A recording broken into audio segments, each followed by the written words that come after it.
Most of us here in Hidden Valley Lake don't realize that the golf operation is losing over $600,000 every year, and the restaurant operation is losing over $150,000 every year. This has been going on for many years. That's over $7.5 million just in the last 10 years. If they'd saved that money that they spent subsidizing golf, they'd have, $7 million saved up to build this building they want. But the reality is they don't. They haven't. They've been subsidizing golf, and we're going to need loans.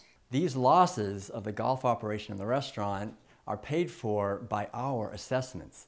We are paying for these losses continually out of our own pockets. This doesn't just happen. The board plans on these losses. In the 2014 budget, they planned for over $632,000 to be lost by the golf course, and I think $120,000 or $130,000 from the restaurant. We may not realize that this is severely affecting us because our security services and the safety of our children, as well as our lake, our teen center, the other amenities, our recreational opportunities are all adversely affected because a disproportionate amount of our assessments is going to the golf and restaurant operation. As members that live here, we pay for almost half of every round of golf that gets played on that course. The golf course and restaurant are amenities that aren't true amenities. They're open to the public. As our auditors have stated, that they should be run on a profit or loss basis just like any other business. Unfortunately, the neglect of our amenities combined with the increase of our assessments works together to drive our property values down. I've heard that the restaurant and new building is going to make the golf course and the restaurant profitable. There's little evidence to support this and plenty of evidence against it. Golfers come to play a course, and we live quite a ways from the population centers that can play a championship course like ours. What really needs to be addressed is the losses themselves of this course, not building a new building. Imagine how terrific it would be to live in a community where everyone is treated equally and all of our interests are honored and respected, where there isn't a small, well-organized special interest group that's constantly pushing for its own agenda at the expense of the majority.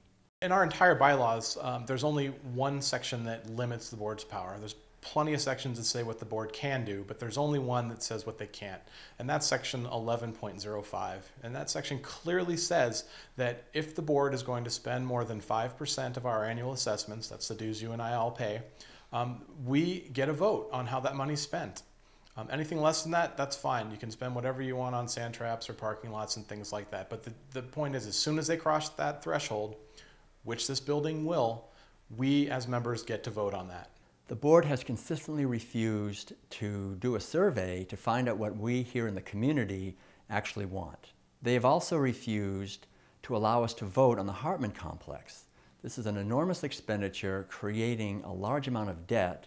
Isn't it right, not only legally, but also ethically, that they would get our input and approval on this? This board has maintained that they have a legal opinion that says, no, we don't have to honor that. And I believe we do. A healthy community finds ways to hear from all the people, even those of us who have to work over the hill, those of us with families with small children. The board and the governance here needs to find ways to have input from all of us and also to be transparent so we know clearly what's going on all the time. Steve Greenberg has been an exemplary director who has worked consistently to try to increase transparency and also create more fiscal responsibility. Vote, come to the meetings, participate. Together, we are making a difference. Get involved, get involved.